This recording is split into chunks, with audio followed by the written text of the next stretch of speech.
like a clover leaf. We got different things, and these were proposed to have certain advantages. In practice, they really didn't, and they weren't really utilized by Sterling. Now, when Sterling started making the gun, they had two markets. They had a police carbine version, which was actually a semi-automatic gun.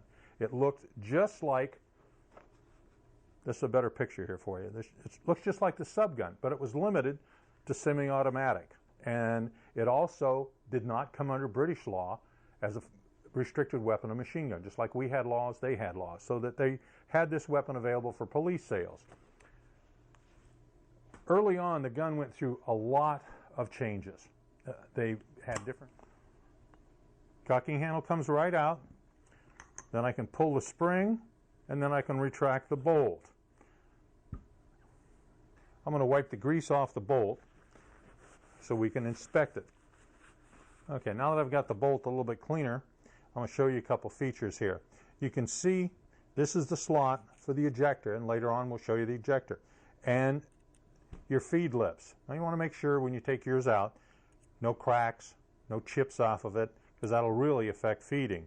Now, the extractor, go ahead and assemble the trigger pack.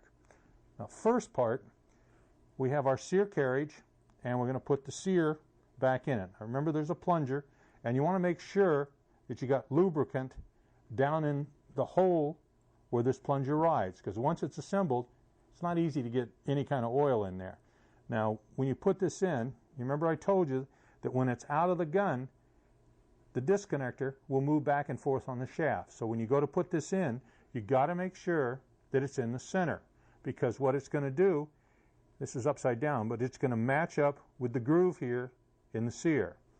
So now I'm kind of going to blind you here a minute as I get these parts set the way I want them. Okay.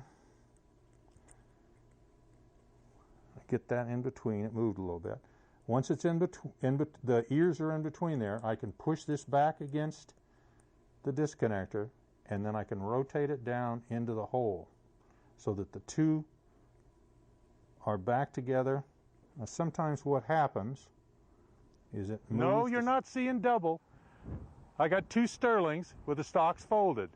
I fired my first Sterling over 40 years ago, but I've never had a chance to shoot two at once with the stocks folded. So watch this.